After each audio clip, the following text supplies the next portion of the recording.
உங்களுக்கு யோசிக்க தெரியுமா? சிந்திக்கிறது எப்படி? யோசிக்கிறது எப்படி? என்னைக்காவது இந்த உலகத்தை பார்த்து இந்த கேள்வியை கேட்டிருக்கீங்களா? நம்ம வாழ்க்கையில் நம்ம அதிகமாக செய்யக்கூடிய செயல் என்னவாக இருக்கும்னு நினைக்கிறீங்க? பிறந்ததுலேருந்து சாகிற வரைக்கும் நம்ம மூளையில் ஏதாவது ஒரு சிந்தனை ஓடிக்கிட்டே இருக்குது. ஆனால் என்றைக்காவது இந்த உலகம் நமக்கு சிந்திக்கிறது எப்படி அப்படின்றத சொல்லி கொடுத்துருக்கா?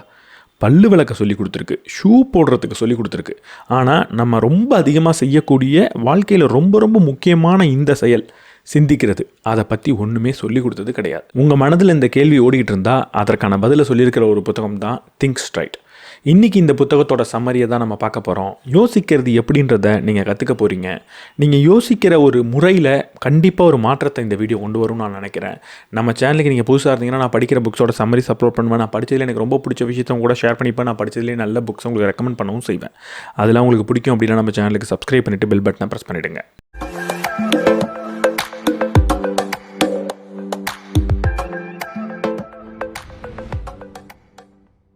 வீடியோக்குள்ளே போகிறதுக்கு முன்னாடி இந்த புத்தகத்தை நீங்கள் வாங்கணும்னு நினச்சிக்கிட்டு இருந்தீங்கன்னா இந்த புத்தகத்தோட ஜென்யூன் காப்பி சீப்பஸ்ட் ப்ரைஸுக்கு புக்ஸ்கேப்ன்ற வெப்சைட்டில் கிடைக்கும். லிங்க் டிஸ்கிரிப்ஷன் அண்ட் ஃபஸ்ட் கமெண்ட்டில் இருக்குது, செக் பண்ணி பாருங்கள். ஒரு சின்ன எக்ஸ்பெரிமெண்ட்டை குயிக்காக பண்ணி பார்ப்போமா? நீங்கள் இப்போது சிவப்பு யானையை பற்றி யோசிக்காமல் ஒரு நிமிஷம் இருங்க. ஒரு நிமிஷம்லாம் ஆகலை, ஆனால் அதுக்குள்ளே சிவப்பு யானைன்ற எண்ணம் உங்களில் 99% பேருக்கு கட்டாயம் வந்திருக்கும். உங்கள் வாழ்க்கையில் என்றைக்காவது சிவப்பு யானையை பார்த்துருக்கீங்களா? இல்லை எதிர்காலத்தில் என்றைக்காவது உங்களால் சிவப்பு யானையை பார்த்துறதான் முடியுமா? சிவப்பு யானைன்னு ஒன்று கிடையவே கிடையாதுன்னு உங்களில் எல்லாருக்குமே தெரியும். ஆனால் இருந்தாலும் அப்படி இல்லாத அந்த சிவப்பு யானையை பற்றி உங்களால் யோசிக்காமல் எடுக்க முடிஞ்சுதா? இங்கே நம்ம புரிஞ்சிக்க வேண்டிய முக்கியமான ஒரு விஷயத்தை இந்த எக்ஸ்பெரிமெண்ட் நமக்கு காட்டுது. நான் யோசிக்கிற எல்லா விஷயமும் உண்மையாக இருக்கணுன்ற அவசியம் கிடையாது அப்படின்றத புரிஞ்சுக்கோங்க. யோசிக்கிறது எப்படி அப்படின்ற கேள்விக்கான பதிலை நம்ம பார்க்க போகிறோம். ஆனால் அதுக்கு முன்னாடி நம்ம புரிஞ்சிக்க வேண்டிய அடிப்படையே இதுதான். யோசிக்கிறது எப்படி வேணால் இருந்துட்டு போட்டோம், ஆனால் யோசிக்கிறது அனைத்தும் உண்மையாக இருக்கணுன்ற அவசியம் கிடையாது. யோசிக்கிற அனைத்தும் சரியாக தான் இருக்கணுன்ற அவசியம் கிடையாது. இல்லாத விஷயத்தை பற்றி கூட நம்மளால் யோசிக்க முடியும். இந்த சிவப்பு யானைன்னு ஒன்று கிடையாதுன்னு தெரிஞ்சிருச்சு, ஆனால் இருந்தாலும் அந்த சிவப்பு யானையை பற்றி நீங்கள் யோசிச்சிங்க. இப்போ சிவப்பு யானையை பற்றி நீங்கள் யோசிச்சிங்கன்ற ஒரே காரணத்துக்காக சிவப்பு யானையை தேடி காடு மலைன்னு தேடி ஓடிக்கிட்டே இருப்பீங்களா? இல்லை சிவப்பு யானைன்னு ஒன்றும் கிடையாது, அதெல்லாம் தேடி போகிறது ஒரு நேர விரயம், நான் என் வேலையை பார்க்க போகிறேன்னு உங்கள் வேலையை பார்ப்பீங்களா? கண்டிப்பாக சிவப்பு யானையை தேடி இதுக்கப்புறம் யாரும் போகிறது கிடையாது. சிவப்பு யானையை பற்றி நீங்கள் யோசித்தாலும் அதை தேடி போகணுன்ற எண்ணம் யாருக்கும் வந்திருக்காது. இதே போல தான் நான் அதுக்கு சரிப்பட்டு வர மாட்டேன் அப்படின்னு சில சமயம் எண்ணம் நம்ம மனதில் ஓடும். சில சமயம் அதை பார்த்தாலே எனக்கு பயமாக இருக்குது, அங்கே நான் கண்டிப்பாக போக மாட்டேன் அப்படின்னு சில நேரம் நம்ம மனது சொல்லும். ஒரு ஸ்டேஜில் ஏறி பேசணுன்னா அதெல்லாம் எனக்கு வரவே வராது அப்படின்னு நம்மளோட மனது சொல்லும். இப்படிப்பட்ட எண்ணங்கள் ஓடும்போது மட்டும் அந்த எண்ணங்களை ஏன் ஒரு சிவப்பு யானைன்னு நம்ம பார்க்காம அது கண்டிப்பாக உண்மையாக தான் இருக்கும்னு எடுத்துக்கிட்டு நம்ம வாழ்க்கையவே அதன்படி வாழ ஆரம்பிக்கிறோம்? எக்ஸாமை பார்த்தா பயமாக இருக்குது அப்படின்னு நமக்கு தோன்றதுனால ஏன் நம்ம உடம்புலாம் நடுங்க ஆரம்பிக்குது? ஏன் அங்கே ஒரு பயம்ன்றது உண்டாகுது? அது ஒரு எண்ணம் தானே. சிவப்பு யானை மாதிரி இதுவும் ஒரு எண்ணம் தான். இதுவும் உண்மையாக இருக்கணுன்ற அவசியமே கிடையாது. இங்கே சிந்திக்கிறதோட முதல் அடிப்படையே இதுதான். உங்கள் மனதில் ஓடக்கூடிய எண்ணங்கள் வேற, நீங்கள் வேற. உங்கள் மனதில் ஓடக்கூடிய எண்ணங்கள் வேற, உண்மை அப்படின்றது வேற. நம்ம எல்லாரும் நம்ம மனதில் ஓடக்கூடிய எண்ணங்களை பார்த்துக்கிட்டு இருக்கிற ஒரு அப்சர்வர் தானே தவிர நம்ம அந்த எண்ணம் கிடையாது. எப்படின்னா, ஒரு தேட்டரில் ஒரு ஸ்க்ரீனில் படம் ஓடிக்கிட்டு இருக்கு, நம்ம படத்தை பார்த்துக்கிட்டு இருக்கோம். அங்கே சில சீன் வரும். ஒரு ஹாரர் மூவிக்கு போயிருக்கோம் அப்படின்னா பயமுறுத்துகிற சீன் வரும். அப்போ உடனடியாக நமக்கு எப்படி இருக்கும்? டக்குன்னு தூக்குவாரி போடும், ஒரு பயம் வரும். பயம் வந்த உடனே என்ன செய்வோம்? திரும்ப படத்தை பார்க்க ஆரம்பிப்போம், கையில் இருக்கிற பாப்கார்னை சாப்பிட்டுக்கிட்டு இருப்போம். என்றைக்காவது பயமாக இருக்குது அப்படின்னு சொல்லிட்டு தேட்டரை விட்டு எந்திரிச்சு ஓடுவோமா? இல்லை ஒரு படத்தில் சினிமாவில் ஒரு வில்லன் வராரு, பார்க்குறதுக்கு ரொம்ப கொடூரமாக இருக்கார், அவரை பார்க்கும்போது அவர் மேலே கோவம் வரும், அவரை அடிக்கணும் போல் நமக்கு தோணும். தப்பே கிடையாது, அதற்காக தான் இந்த சினிமாவே எடுத்திருக்காங்க. ஆனால் என்றைக்காவது அந்த வில்லனை பார்த்துட்டு ஓடி போய் ஸ்க்ரீனில் ஒரு சண்டையை நம்ம போடுவோமா? நம்ம படத்தை ரசிக்கிறதுக்காக வந்திருக்கோம், அதை பார்த்து ரசிப்போம். அவ்வப்போது அந்த படம் நமக்குள்ளே ஒரு எமோஷனை கொடுக்குறதுல தப்பு கிடையாது. ஆனால் அந்த எமோஷனை முழுமையாக நம்பி உள்ளே எடுத்துக்கிட்டு ஓடி போய் ஸ்க்ரீனில் சண்டை போடுறது முட்டாள்தனம். அதே மாதிரி தான் நம்மளோட எண்ணங்களை பார்த்துக்கிட்டு இருக்கிற ஒரு வாட்சர் தான் நம்ம உட்காந்து எப்படி சினிமா பார்க்குறோமோ அந்த மாதிரி நம்மளோட எண்ணங்களை பார்க்குறோம் அப்படின்ற ஒரு புரிதலுக்குள்ளே வாங்க. எண்ணங்கள் என்ன வேணால் இருக்கலாம், அது நமக்குள்ளே எப்படிப்பட்ட எமோஷனை வேணால் அப்பப்போ கொண்டு வரலாம். ஆனால் உடனடியாக நம்ம புரிஞ்சிக்க வேண்டியது, இது என்னோடய எண்ணம், இது உண்மையாக இருக்கணுன்ற அவசியம் கிடையாது, இது சரியாக இருக்கணுன்ற அவசியம் கிடையாது, இதை கட்டுப்படுத்துறதுக்கான முழு திறனும் என்கிட்ட கிடையாது. சிவப்பு யானையை பற்றி யோசிக்காதன்னு சொன்னால் அதை பற்றி நான் யோசிக்க தான் செய்கிறேன். அதே மாதிரி தான் இதை பார்த்து பயப்படாதன்னு சொன்னாலும் எனக்கு பயம் வந்துடுது. ஆனால் இந்த பயத்தை முழுமையாக நம்பி நான் ஒரு செயலை செய்யணுன்ற அவசியம் கிடையாது. ஒரு பயத்தை நம்பி ஒரு நல்ல செயலை செய்யாமல் விடணுன்ற அவசியமே கிடையாது. பயம் வந்துட்டு போகுது, ஆனால் இது வெறும் ஒரு எண்ணம் தான், இது சரியாக இருக்கணுன்ற அவசியம் கிடையாது. இதற்கு எதிர்மாறான செயலை என்னால் செய்ய முடியும் அப்படின்றத முதல்ல புரிஞ்சுக்கணும். உங்களோட எண்ணங்களை பார்வையிட்டு கொண்டு இருக்கக்கூடிய நபர் தான் நீங்கள், உங்களோட எண்ணம் நீங்கள் கிடையாது. உங்களோட எண்ணம் அப்படின்றது ஒரு பொருள், அதை அடக்கி வைக்கக்கூடிய குவளை தான் நீங்கள்.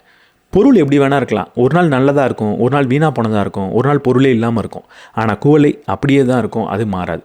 உங்களோட எண்ணம்ன்றது மேகம் மாதிரி, ஒரு நாள் வரும், ஒரு நாள் மழை பெய்யும், ஒரு நாள் மேகமூட்டமாக இருக்கும், அடுத்த நாள் மேகமே இல்லாமல் கூட போகலாம். ஆனால் நீங்கன்றது வானம் மாதிரி, மேகம் வரும் போகும், அது சில சமயம் நல்லா இருக்கும், சில சமயம் நல்லா இருக்காது. ஆனால் வானம்ன்றது எப்போவுமே அப்படியே தான் இருக்கும். இங்கே நான் சொல்ல உடனே எண்ணங்களை அப்படியே சப்ரஸ் பண்ணுங்கள், எண்ணங்களே மனதுக்குள்ளே வரக்கூடாது, எந்த எண்ணம் வந்தாலும் உடனடியாக துரத்தி எறிங்க அப்படின்லாம் நான் சொல்லலை. எண்ணத்தோடு இருக்கக்கூடிய தொடர்பை தான் நீங்கள் மாற்றிக்கணும். எண்ணம் எப்படி வேணால் வந்துட்டு போகட்டும், அதை கட்டுப்படுத்தணும் அப்படின்னு நீங்கள் நினைக்க தேவையில்லை. அதை உண்மைன்னு எடுத்துக்காதீங்க அப்படின்னு தான் சொல்கிறேன். அது தவறாக இருக்கிறதுக்கான வாய்ப்பு இருக்குது அப்படின்னு உணருங்க அப்படின்னு தான் நான் சொல்கிறேன். எண்ணம் சில சமயம் கருப்பு யானையை பற்றி உங்களுக்கு காட்டலாம். அப்போ ஒரு கருப்பு யானையை நான் பார்க்கணும் அப்படின்னு ஆசைப்பட்டு அதை தேடி போகிறதுல தப்பு கிடையாது.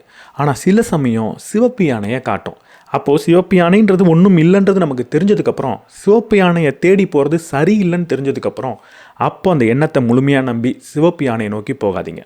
சில சமயம் நீங்கள் தோற்று போயிடுவீங்க அப்படின்னு எண்ணம் சொல்லும். அந்த நேரத்தில் அந்த எண்ணத்தை நம்பி அந்த சிவப்பு யானையை தேடி போகாதீங்க அப்படின்னு தான் சொல்கிறேன். எண்ணம்ன்றது எந்நேரமும் சரியாக இருக்கணுன்ற அவசியம் கிடையாது. எண்ணம் தவறாகவும் இருக்கலாம். எண்ணத்தோடு இருக்கக்கூடிய தொடர்பை நீங்கள் மாற்றிக்கணும். என்னோட எண்ணம் சொல்லக்கூடிய அனைத்து விஷயத்தையும் நான் சொல்கிறதா வெளியே சொல்லக்கூடாது. ஏதோ ஒரு விஷயத்தை பார்க்கும்போது அதுக்கெலாம் நான் சரிப்பட்டு வரமாட்டேன் அப்படின்னு தோணுனா, நான் அதுக்கு சரிப்பட்டு வரமாட்டேன் அப்படின்னு இதுக்கப்புறம் சொல்லாதீங்க. என்னோட எண்ணம் அதை பார்த்து அதற்கு நான் சரிப்பட்டு வரமாட்டேன்னு என்கிட்ட சொல்லுது அப்படின்னு சொல்லுங்கள். ஏதோ ஒரு விஷயத்தை பார்த்து பயமாக இருக்குது, எனக்கு எக்ஸாமை பார்த்தா பயமாக இருக்குது அப்படின்னா, எனக்கு எக்ஸாமை பார்த்தா பயமாக இருக்குன்னு சொல்கிறதுக்கு பதிலாக எக்ஸாமை பார்க்கும்போது எனக்கு பயம் சார்ந்த சிந்தனை வருது அப்படின்னு சொல்லுங்கள். எந்த ஒரு நெகட்டிவான விஷயமா இருந்தாலும் அது அனைத்தும் உங்களோட சிந்தனை உங்களுக்கு சொல்லுதுன்னு சொல்லுங்கள். அது நீங்கள் சொல்கிறதா வெளியே சொல்லாதீங்க. இந்த வார்த்தையில் இப்படிப்பட்ட மாற்றங்களை கொண்டு வந்தாலே எண்ணத்தை நீங்கள் எப்படி பார்க்குறீங்கன்றது மாறும். முதல்ல எண்ணம்னா என்னன்னு இப்படி நம்ம தெரிஞ்சிக்காமல் இருந்தோம்னா, எண்ணத்தை எப்படி கொண்டு வர்றது, எண்ணத்தை எப்படி கையாளுறது, எப்படி சிந்திக்கிறது, இந்த கேள்விக்கெல்லாம் பதில் நமக்கு கட்டாயம் கிடைக்காது. இந்த சிந்தனைகள்லாம் நான் இல்லை அப்படின்னா, இந்த சிந்தனைன்றது என்ன, அது ஏன் பார்க்குறதுக்கு இவ்வளவு உண்மை மாதிரியே எனக்கு தோணுது, அது ஏன் நான் தான் அதை சிந்திக்கிறேன் அப்படின்ற ஒரு கற்பனைக்குள்ளே, ஒரு பிம்பத்துக்குள்ளே என்னை கூட்டிகிட்டு போகுது. இதுக்கு நம்ம புரிஞ்சிக்க வேண்டிய முக்கியமான ஒரு விஷயம் இருக்குது. என்றைக்காவது நைட் 3 மணிக்கு சம்மந்தமே இல்லாமல் தூங்காமல் யோசிச்சிருக்கீங்களா? என்றைக்கோ ஒரு நாள் 10 வருஷத்துக்கு முன்னாடி ஒரு நண்பன்கிட்ட ஒரு ஆர்கியூமெண்ட்டில் தோற்றுருப்பீங்க. 10 வருஷமாக அவனை பார்த்துருக்கவே மாட்டீங்க. இன்றைக்கி திடீர்னு நைட்டு 3 மணிக்கு அந்த ஆர்கியூமெண்ட் ஞாபகத்துக்கு வரும். அவன் கூட கற்பனையிலேயே இப்போ ஆர்கியூ பண்ணுவீங்க. ஒரு மணி நேரம் ஆர்கியூ பண்ணதுக்கப்புறம் அந்த ஆர்கியூமெண்ட்டில் ஜெயிச்சா மாதிரி உங்களுக்கு ஒரு ஃபீல் வரும். உடனடியாக சிரிச்சுக்கிட்டே அப்படியே படுத்துருந்துருக்கீங்களா? இல்லை சம்மந்தமே இல்லாமல் நடுராத்திரி 2 மணிக்கு உங்கள் கூட இருக்கக்கூடிய ஒரு நண்பனுக்கு கேன்சர் வந்த மாதிரி யோசித்து கண்ணீர் விட்டுருக்கீங்களா? இதெல்லாம் என்னன்னு நினைக்கிறீங்க? இதெல்லாம் இந்த இயற்கை உங்களுக்கு ஏதோ சொல்ல வருது அப்படின்னா, இல்லை உங்களோட இன்ட்யூஷன் உங்களுக்கு ஒன்று சொல்லுது, இன்ட்யூஷன் சொல்கிறத எப்போவுமே நம்பணும்னு சொல்லக்கூடிய அந்த இன்ட்யூஷனாக இது, இல்லை இந்த பிரபஞ்சம் உங்கள் கூட பேசிக்கிட்டு இருக்கா? இதெல்லாம் ஏதாவது ஒரு தீர்க்க தரிசனமா? அப்படிலாம் ஒன்றுமே கிடையாது. நீங்கள் நைட் ஒரு 8 மணிக்கு இல்லை 9 மணிக்கு ஒரு 2 கப் காஃபி குடிச்சிங்கல்ல, அதோட வேலையாக தான் இருக்கும். இல்லைன்னா சாயங்காலம் 4 மணிக்கு படுத்து தூங்கி ஒரு 9 மணிக்காக முழிச்சிங்கல்ல, அதோட வேலையாக தான் இருக்கும். மூளையை இப்படி ஆக்டிவாக வச்சுருந்தா அது ஹைப்பர் ஆக்டிவாக தான் இருக்கும், குழம்பி தான் போகும், கண்ணா பின்னான்னு எண்ணங்களை எடுத்து உங்கள் மூஞ்சில் அடிச்சுக்கிட்டே தான் இருக்கும். நிறைய பேப்பர் அதுக்கிட்ட இருக்குது. நீங்கள் சும்மா இருந்தீங்க அப்படின்னா, முக்கியமாக இப்படி மூளை கூட ஏதாவது ஒரு காஃபியை குடித்து நிறைய கொக்கோ கோலா குடித்து விளையாடிக்கிட்டு இருந்தீங்கன்னா, நடுராத்திரி இப்படி அந்த பேப்பரை ஒன்றா உங்கள் மூஞ்சில் அடிச்சுக்கிட்டே தான் இருக்கும். சம்மந்தமே இல்லாமல் உங்களை உட்கார வச்சு ஸ்க்ரீனில் நிறைய படத்தை போட்டு காட்டிக்கிட்டே இருக்கும். 2012 ஒரு தடவை அவமானப்பட்டியே, அதை நினச்சி வருத்தப்படக்கூடிய காட்சி இதோ உங்களுக்காக அப்படின்னு காட்டும். சம்மந்தமே இல்லாமல் 3 வாரத்திற்கு முன்னாடி உங்கள் மனைவியோ கணவனோ சொன்ன அந்த ஒரு வார்த்தையை நினச்சி ஆக்ரோஷப்படக்கூடிய எண்ணம் இதோ உங்களுக்காக அப்படின்னு போடும். உங்களோட கழுத்தில் ஒழுங்காக தூங்காமல் இருந்ததுனால ஒரு சின்ன வலி வந்திருக்கும். அதை ஹார்ட் அட்டாக்னு நினச்சி வருத்தப்படக்கூடிய நிகழ்வு இதோ உங்களுக்காக அப்படின்னு போட்டு காட்டும். இந்த டூத் பேஸ்ட்டை வெளியே எடுக்கும் போது சுற்றி வெள்ளையாக இருக்குது, நடுவில் மட்டும் எப்படி சிவப்பாக இருக்குது, சயின்டிஸ்டாக மாறக்கூடிய தருணம் இதோ உங்களுக்காக அப்படின்னு ஒன்று ஒன்றா சம்பந்தமே இல்லாமல் போட்டு காட்டிக்கிட்டே தான் இருக்கும். இப்படி வரக்கூடிய சம்பந்தமே இல்லாத பல சிந்தனைகளை உண்மை நம்பி அதுக்காக ஏதாவது வேலை செஞ்சுக்கிட்டே இருந்தோம் அப்படின்னா நம்ம முட்டாள் தானே. நம்ம மூளை என்றைக்குமே நமக்கு உண்மையை காட்டக்கூடிய கருவி கிடையாது. இந்த மூளை நமக்கு பரிந்துரைகளை தான் செய்யும். அப்படி செய்யக்கூடிய பல பரிந்துரைகள் இன்றைக்கி பயனற்ற பரிந்துரையாக தான் இருக்குது அப்படின்றத புரிஞ்சுக்கணும். நம்ம மூளைக்குள்ளே காட்டில் வாழ்ந்த காலத்தில் நிறைய ப்ராசஸ்ன்றது உருவாயிருக்கு. அது அந்த காலத்தில் நிறைய பரிந்துரையே செஞ்சுது. முக்கியமாக என்னென்னா, நீ இதை பார்த்து பயப்படணும், இதை பார்த்து அவமானப்படணும் அப்படின்னு நிறைய விஷயத்த சொல்லி கொடுத்தது. நெகட்டிவாக பல விஷயத்தை யோசிக்கும் போது தான் நம்ம சேஃபாக இருந்தோம் அந்த காலத்தில். அதனால் இப்பயும் அது பல நெகட்டிவான சிந்தனையை தான் உங்களுக்கு கொடுக்கும். இன்றைக்கி நெகட்டிவாக யோசிக்கிறதும் இந்த பயப்படுறதும் நம்மளை பாதுகாப்பாக வச்சுக்கிறது இல்லை. இன்றைக்கி அது ஒரு முயற்சி எடுக்க விடாமல் நம்மளை தடுத்துக்கிட்டு தான் இருக்குது. அன்றைக்கி காட்டில் அந்த இடத்துக்குள்ளே போகாத அப்படின்னு சொன்னால் அது பயனுள்ளதாக இருந்தது. அந்த பயத்தை பார்த்து நான் அந்த இடத்துக்கு போகாமல் இருந்தால் அந்த இடத்துல எந்த ஒரு ஆபத்தும் எனக்கு நிகழாமல் இருந்துச்சு. ஆனால் இன்றைக்கி சம்மந்தமே இல்லாமல் அந்த இன்டர்வியூக்கு போகாத, அந்த ஸ்டேஜில் ஏறி நீ பேசாத, இந்த புது ஆஃபீஸ்க்கு போகாத, இந்த ஜாபை நீ ஸ்விட்ச் பண்ணாத, உன்னோட ட்ரீமை நோக்கி நீ போகாத அப்படின்லாம் சொல்லும்போது அது நம்மளை பாதுகாப்பாக வச்சுக்கல, ஒரு முயற்சி எடுக்க விடாமல் தடுத்துக்கிட்டு இருக்குன்றதை புரிஞ்சுக்கணும். நம்மளோட இமெயிலில் ஸ்பேம்னு ஒன்று இருக்கும். பயனுள்ள மெயிலெலாம் நம்மளோட இன்பாக்ஸுக்கு வரும், பயனில்லாத மெயிலெலாம் ஸ்பேம் பாக்ஸ்குள்ளே போயிடும். அந்த மாதிரி தான் நம்ம மூளையில் பல மெயில் ஸ்பேமாக வந்துக்கிட்டு இருக்குது. அதில் டைட்டிலில் கண்ணா பின்னான்னு வரும், நீ வாழ்க்கையில் தோத்துடுவ, உனக்கு எதுவுமே வராது, நீ அந்த இடத்துக்கு போனால் கண்டிப்பாக ஃபெயில் ஆகிடுவ அப்படின்னு பல சப்ஜெக்ட் வந்துக்கிட்டு இருக்கும். அது எல்லாத்தையும் உண்மைன்னு நம்பக்கூடாது. ஸ்பேம் பாக்ஸில் வரக்கூடிய மெயிலை உண்மைன்னு நம்ம நம்புவோமா? அப்படியே டெலீட் பண்ணுவோம்ல. அந்த மாதிரி தான் இந்த மாதிரி சிந்தனையை உண்மைன்னு நம்ம நம்பி அதுக்கு ஒரு நாள் முழுக்க உட்காந்து ரிப்ளை நம்ம டைப் பண்ணக்கூடாது. அப்போது இப்படி வரக்கூடிய சிந்தனைகளை நான் என்ன தான் செய்கிறது? 2 ஸ்டெப்பை ஃபாலோ பண்ணுங்கள். முதல் ஸ்டெப் என்னென்னா, அப்படி வரக்கூடிய சிந்தனைக்கு ஒரு பெயரை நீங்கள் வைக்கணும். அது எப்படிப்பட்ட சிந்தனைன்னு நீங்கள் வாயை விட்டு சொல்லணும், இல்லை உங்கள் மனதுக்குள்ளேயாவது சொல்லணும். ஏதோ ஒரு விஷயத்தை பார்த்து பயமாக இருக்குன்னா இது பயம் நிறைந்த பரிந்துரை அப்படின்னு சொல்லுங்கள். சில சமயம் ஏதாவது ஒரு விஷயத்தை நினச்சி கவலைப்பட்டுக்கிட்டு இருந்தீங்கன்னா இது எனக்கு மூளை சொல்லக்கூடிய கவலை நிறைந்த ஒரு பரிந்துரை அப்படின்னு சொல்லுங்கள். அனைத்துமே பரிந்துரை தான். அது உண்மையாக இருக்கணுன்ற அவசியம் கிடையாது. முக்கால்வாசி நேரத்தில் அது உண்மையாக இருக்கிறதே கிடையாது. 2வது ஸ்டெப் என்ன தெரியுமா? ஒரு கேள்வியை கேளுங்க. என்ன கேள்வியை கேட்க போகிறீங்க? இது பயனுள்ள பரிந்துரையா இல்லையா அப்படின்னு தான் கேட்க போகிறீங்க. இது உண்மையா பொய்யான்னு கேட்காதீங்க. ஏன்னா ஏதாவது ஒரு சிந்தனை மூளையில் வந்ததுக்கப்புறம் நமக்குள்ள உணர்ச்சி அதிகமாக பொங்கும். அந்த உணர்ச்சி மிகுதியான நேரத்தில் இது உண்மையானு கேட்டால் உண்மைன்னு தான் தோணும். நீ தோற்று போயிடுவ அப்படின்னு மூளை சொல்கிறப்போ இது உண்மையானு கேட்டால் ஆமாம் உண்மைதான், நான் தோற்று தானே போவேன் அப்படின்னு தோணும். நீ வாழ்க்கையில் பெருசாக வரமாட்டேன், உன்கிட்ட பணமே இருக்காது அப்படின்னு சொல்லும்போது அப்போ யோசிச்சு பார்த்தா அது உண்மை மாதிரி தான் தோணும். உங்கள் வாழ்க்கையிலே பல விஷயங்கள் நடந்திருக்கும். ஒரு காலத்தில் ஏதோ ஒரு விஷயத்தை உண்மைன்னு உங்களை பற்றியே நினச்சிக்கிட்டு இருந்திருப்பீங்க, எனக்கு இது வராது அது வராதுன்னு. ஆனால் இன்றைக்கி யோசிச்சு பார்த்தா அதெல்லாம் உண்மை இல்லை, எனக்கு அது வந்துடுச்சு அப்படின்னு உங்களுக்கு தோணும். அதே போல் தான் என்றைக்குமே உங்கள் மூளையில் வரக்கூடிய சிந்தனையை உண்மையானு கேட்காதீங்க. கேட்டால் உண்மை மாதிரி தான் தோணும். அதுக்கு பதிலாக நீங்கள் என்ன தெரியுமா கேட்கணும்? இது பயனுள்ள பரிந்துரையா அப்படின்னு கேளுங்க.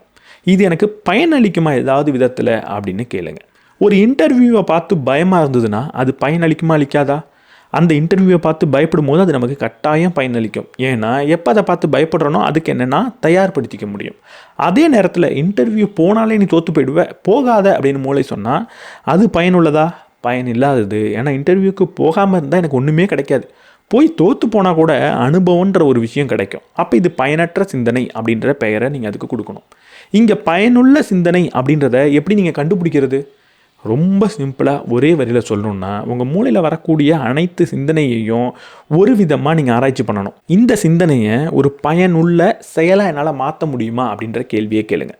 ஒரு இன்டர்வியூவை பார்த்து பயமாக இருக்குன்னா இதை எப்படி நான் பயனுள்ள செயலாக மாற்றுறது? உட்காந்து இன்டர்வியூக்கு ப்ரிப்பேர் பண்ண முடியும்ல அப்படின்னு நீங்கள் மாற்றலாம். எதிர்காலத்தை பார்த்து பயமாக இருக்குன்னா அதை எப்படி ஒரு பயனுள்ள செயலாக மாற்ற முடியும்? எதிர்காலத்துக்காக ஒரு திட்டத்தை தீட்டுறது. நான் வாழ்க்கையில் என்ன செய்ய போகிறேன், எந்த ஸ்கில்லை கற்றுக்க போகிறேன், என்ன படிக்க போகிறேன், இந்த வேலையில் எப்படி நான் வேலை செய்ய போகிறேன், இந்த வேலையில் என்னோடய எதிர்காலம் எப்படி இருக்கும்னு ஒரு ஆராய்ச்சியை பண்ணி பார்க்குறது. என்கிட்ட பணமே இல்லையேன்னு ஒரு கவலை வந்ததுன்னா அதை எப்படி ஒரு பயனுள்ள செயலாக மாற்றுறது? பணம் சார்ந்த அறிவை வளர்த்துக்கலாம், எப்படி வேறு ஒரு ஸ்கில்லை நான் கற்றுக்கலாம் அப்படின்னு யோசிக்கலாம், எந்த மாதிரி துறைக்குள்ளே நான் அடுத்து போய் நிறைய பணத்தை சம்பாதிக்கலாம் அப்படின்றத தெரிஞ்சுக்கலாம். பணம் சார்ந்த புத்தகத்தை வாங்கி படிக்கலாம். உங்கள் மூளையில் வரக்கூடிய எல்லா சிந்தனையும் ஒரு பயனுள்ள செயலாக மாறியே ஆகணுன்ற அவசியமே கிடையாது. கிட்டத்தட்ட 99% சிந்தனை பயனுள்ள செயலாக மாறவே மாறாது. அது தேவையற்ற சிந்தனையாக தான் இருக்கும். சொல்லப்போனால் ஒரு சிவப்பு யானையாக தான் இருக்கும். அதை நீங்கள் தேடி போகவே முடியாது. நீங்கள் அந்த நேரத்தில் இது பயனற்ற ஒரு சிந்தனை அப்படின்ற ஒரு பெயர் அதுக்கு கொடுத்துட்டாலே அந்த சிந்தனை கொஞ்சம் கொஞ்சமாக காணா போயிடும். அதை நீங்கள் ட்ராஷ் கேனில் போட்டால் மாதிரி மாறிடும். அது ஒரு ஸ்பேம் மெயில் நீங்கள் கண்டுபிடிச்சிடுவீங்க. 100ல் ஒரு சிந்தனை பயனுள்ள செயலாக மாறலாம். அதுக்கு நீங்கள் செயலை செய்யலாம். தேவையற்ற சிந்தனை தானாக காணா போகும். இப்படி ஒரு சிந்தனையை பார்த்த உடனே அதுக்கு என்ன பெயர் அப்படின்ற பெயரை வச்சுட்டு அது பயனுள்ளதா பயன் இல்லையா அப்படின்னு நீங்கள் யோசிக்கும் போதே நீங்கள் ஒரு விஷயத்தை புரிஞ்சுப்பீங்க. இந்த சிந்தனை திரையில் ஓடிக்கிட்டு இருக்கு, நான் ஒரு சீட்டில் உட்காந்து பார்த்துக்கிட்டு இருக்கேன், அதை நான் ஜட்ஜ் பண்ணிக்கிட்டு இருக்கேன், அது வேணுமா வேணாமான்ற முடிவு எடுத்துக்கிட்டு இருக்கேன் அப்படின்றது உங்களுக்கு தெரிஞ்சிடும். அப்போ அந்த சிந்தனை உங்களை விட்டு கொஞ்சம் தூரமாக இருக்கிற மாதிரி உங்களுக்கு தெரியும். அந்த சிந்தனையை வேணுமா வேணாமா, அதை எப்படி மாற்றலாம், இல்லை அதை வச்சுக்கலாமா, இல்லை அதை தூர தூக்கி போடலாமான்ற முடிவை உங்களால் எடுக்க முடியும். இப்படி சிந்தனையை உங்கள்கிட்டேருந்து நீங்கள் பிரிக்கணும். பிரித்ததுக்கப்புறம் தான் நல்ல சிந்தனையை எப்படி கொண்டு வரது, எது பாசிட்டிவ் எது நெகட்டிவ்ன்ற ஆராய்ச்சி எல்லாத்தையுமே உங்களால் பண்ண முடியும். என் மூளையில் நேர்மறையான சிந்தனைகளும் ஓடுது, எதிர்மறையான சிந்தனைகளும் ஓடுது. இந்த எதிர்மறையான சிந்தனை மட்டும் வேணான்னு சொல்கிறதுக்கு என்ன காரணம்? அதுவும் மூளையில் ஓடிட்டு போதே, அதுக்கு என்ன பிரச்சனை, அது ஓடினா இப்போ என்ன தப்பு அப்படின்னு நீங்கள் கேட்டிங்கன்னா, முதல்ல எதிர்மறையான சிந்தனை மனதில் ஓடுறது எதற்கு சமம்? இப்போ உங்ககிட்ட நான் 1 கோடி ரூபாய் கொண்டு வந்து கொடுக்குறேன். இந்த 1 கோடி ரூபாயை வச்சு நீங்கள் என்ன செய்வீங்க? புத்திசாலியாக இருக்கக்கூடிய அனைத்து நபர்களும் இந்த 1 கோடி ரூபாயை நான் ஏதாவது ஒரு விஷயத்தில் முதலீடு பண்ணுவேன்னு சொல்லுவீங்க. இல்லை இந்த 1 கோடி ரூபாயை என்னோடய கடனை அடைக்கிறதுக்கு நான் பயன்படுத்துவேன்னு சொல்லுவீங்க. இல்லை இந்த 1 கோடி ரூபாயை வச்சு என்னோடய கடமையை நான் முடிச்சுப்பேன்னு சொல்லுவீங்க. இன்னும் சொல்லப்போனால் இந்த 1 கோடி ரூபாயை நான் செலவு பண்ணுவேன் என் வாழ்க்கையில் சந்தோஷமாக இருக்கிறதுக்கு அப்படின்னு கூட சொல்லுவீங்க. ஆனால் யாராவது ஒரு ஆள் 1 கோடி ரூபாய் கொடுக்குறியா, நான் கொண்டு போய் சாக்கடையில் கொட்டிடுவேன் அப்படின்னு சொல்லுவீங்களா? இந்த 1 கோடி ரூபாயை கொண்டு போய் சாக்கடையில் கொட்டுறது எப்படியோ அதே மாதிரி தான் நம்ம ஒரு நெகட்டிவான தாட்ஸை மூளையில் ஓட்டிக்கிட்டே இருக்கிறது. இந்த 1 கோடி ரூபாயை சாக்கடையில் கொட்டுறது கூட இழப்பு 1 கோடி ரூபாயோடு நின்றுது. ஆனால் அதுக்கு பதிலாக 1 கோடி ரூபாய் என்கிட்ட கொடுத்தா என்கிட்ட இருக்கிற மொத்த சொத்தையும் கொண்டு போய் நான் சாக்கடையில் போடுவேன் அப்படின்னு சொல்கிற மாதிரி தான் இந்த நெகட்டிவ் தாட்ஸ் அப்படின்றது. ஏன்னா எப்போ இந்த எதிர்மறையான சிந்தனையை மனதில் ஓட்டிக்கிட்டு இருக்கனோ அப்போ கண்டிப்பாக எனக்குள்ள பல சேதங்கள் ஏற்படுது. இங்கே எதிர்மறையான சிந்தனைனா என்ன?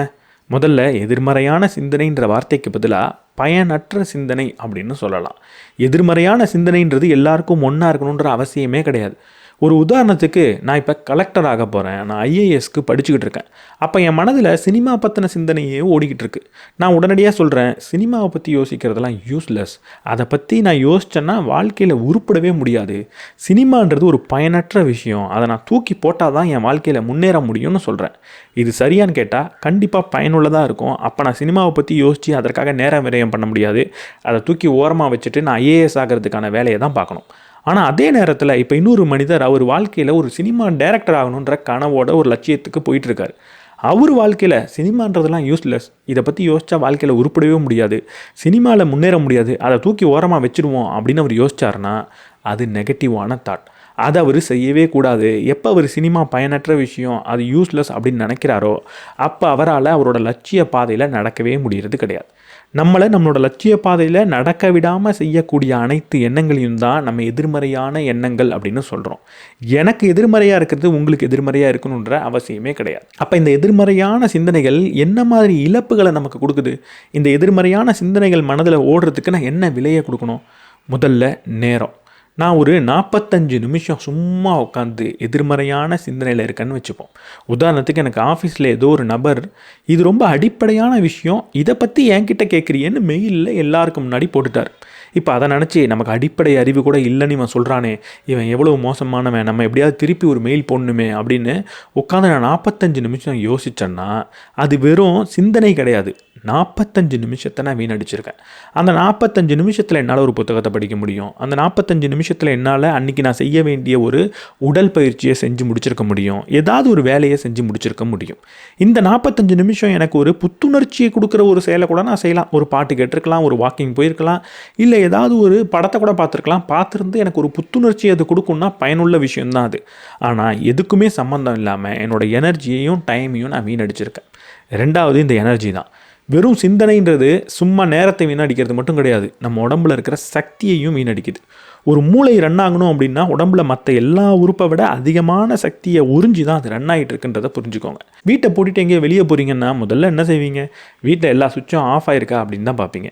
ஹீட்டரு, அயன் பாக்ஸு, சிம்னி இது எல்லாத்தையும் ஆன் பண்ணி வச்சுட்டு எல்லாம் ஓடட்டும், ஏசிலாம் ஓடட்டும்னு ஆன் பண்ணி வச்சுட்டு வீட்டை இன்றைக்காவது பூட்டிட்டு வெளியே போவீங்களா?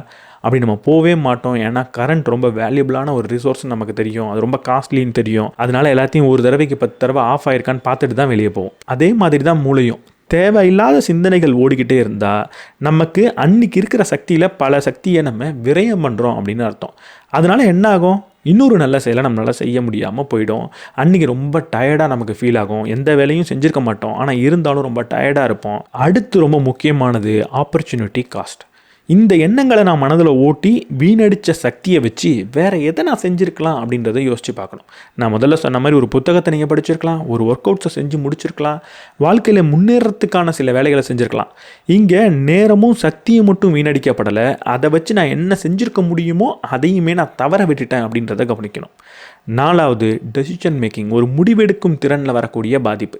வாழ்க்கையில் எல்லாத்தையும் பார்த்து நான் பயந்துக்கிட்டே இருந்தேன்னா, அதை உண்மைன்னு நம்பிக்கிட்டே இருந்தேன்னா, எனக்கு வரக்கூடிய சின்ன சின்ன வாய்ப்பை, ஒரு நல்ல ரிஸ்க்கை நான் எடுக்கவே மாட்டேன். அதை பார்த்து பயந்து அதை தூரம் தள்ளி போட்டுக்கிட்டே இருப்பேன். ஒரு நல்ல முடிவை என்னால் என்றைக்குமே எடுக்க முடியாது. இங்கே ரொம்ப சிம்பிளாக சொல்லணுன்னா, இந்த எதிர்மறையான சிந்தனைகள் எப்போவுமே நமக்கு ஒரு நல்ல பயனை கொடுக்கறதே கிடையாது. நம்ம வாழ்க்கையில் நம்மளோட பயணத்தை மேற்கொள்ள விடாமல் தடுத்துக்கிட்டே மட்டும்தான் இது இருக்குது. நீங்கள் சிம்பிளான ஒரு எக்ஸசைஸை பண்ணலாம். என்றைக்கு உங்களுக்கு இன்றைக்கி நான் எந்த வேலையும் ஒழுங்காக செஞ்சு முடிக்கலையே அப்படின்ற ஒரு எண்ணம் வருதோ அன்றைக்கி இரவு உட்காந்து ஒரு விஷயத்தை எழுதுங்க. இன்றைக்கி நான் எதிர்மறையான சிந்தனைகளை செஞ்சு எவ்வளவு நேரத்தை வீணடித்தேன் அப்படின்றத எழுதுங்க. இன்றைக்கி நான் எவ்வளவு டயர்டாக ஃபீல் பண்ணிக்கிட்டு இருக்கேன் அப்படின்றத எழுதுங்க. இன்றைக்கி அந்த எதிர்மறையான சிந்தனையை ஒருவேளை நான் யோசிக்காமல் வேறு என்ன நல்ல விஷயத்தை செஞ்சுருக்கலாம் அப்படின்றத எழுதுங்க. இப்படி எழுதும் போது உங்கள் மூளைக்கு நம்ம இந்த நெகட்டிவான சிந்தனைகளை உள்ளே வச்சுருக்கிறதுனால எப்படிப்பட்ட பாதிப்பு நம்ம வாழ்க்கையில் ஏற்படுது அப்படின்றத பார்க்க முடியும். அப்படி பார்க்கும்போது அடுத்த தடவை அந்த எண்ணங்கள் வந்தால் அதை நீங்கள் சிறப்பாக கையாள்வீங்க. உங்களால் எழுத முடியலனாலும் பரவாயில்ல, சும்மா உட்காந்து இதை யோசிச்சாது பாருங்கள். இன்றைக்கி நான் எவ்வளவு நேரத்தை வீணடிச்சிருக்கேன், எவ்வளவு சக்தியை நான் வீணடிச்சிருக்கேன், வேறு என்ன நல்ல விஷயத்தை என்னால் செஞ்சுருக்க முடியும்னு யோசித்து பார்த்தாலே உங்கள் மூளை அடுத்த தடவை ஒரு எதிர்மறை எண்ணம் வரப்போ அதை இன்னும் சிறப்பாக கையாளும். இந்த எதிர்மறையான சிந்தனைக்கு இன்னும் ஒரு மோசமான வடிவம் இருக்குது. கண்டிப்பாக நம்ம எல்லாரும் அதை அனுபவிச்சிருப்போம். என்றைக்காவது மேனேஜர் ஒரு வார்த்தை சொல்லியிருப்பார், அவர் சொல்லிட்டு அதை மறந்து கூட போயிருக்கலாம். ஆனால் நம்ம அந்த வார்த்தையை 1000 தடவை நம்ம மனதில் ஓட்டி பார்த்துக்கிட்டே இருப்போம். ஏன் அப்படி சொன்னார், அவர் சொன்னதுக்கு இந்த காரணம் இருக்குமோ, ஒருவேளை அவர் நம்மளை இப்படி பார்க்குறாரா அப்படின்லாம் யோசிச்சுக்கிட்டு இருப்போம். போன செவ்வாய்க்கிழமை நம்மளோட நண்பன் ஏதோ ஒரு விஷயத்தை ஒரு ஆர்கியூ பண்ணும்போது நம்மளை பற்றி சொல்லியிருப்பான். நீ ஒரு முட்டாள், உனக்கு எங்கே அறிவு இருக்குது அப்படின்னு கூட கேட்டிருப்பான். அவனே அதை மறந்துட்டு சிரிச்சுட்டு போயிருப்பான். ஆனால் அவன் அப்படி சொல்லிட்டானேன்னு திரும்ப திரும்ப திரும்ப 100 தடவை மனதில் ஓட்டிக்கிட்டு இருப்போம். இது ரிப்பிட்டேட்டிவ் தாட்.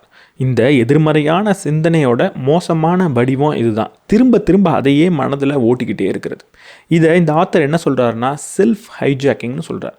இந்த ஃப்ளைட்டை ஹைஜாக் பண்ணுவாங்க, அது எங்கே போய் சேரணுமோ அங்கே போய் சேர விடாமல் தடுக்கிற ஒரு செயல் அது. அதே மாதிரி தான் நம்ம வாழ்க்கையில் நம்ம என்ன செய்யணுமோ அதை நானே செய்ய விட மாட்டேன்னு நம்மளை நாமளே தடுத்துக்கிறது தான் இப்படி எதிர்மறையான சிந்தனையை திரும்ப திரும்ப ஓட்டுறது. இப்படி ஓடுறதுக்கு எந்த ஒரு பயனும் இல்லையான்னு கேட்டால் ஏதோ ஒரு காலத்தில் பயன் இருந்துச்சு.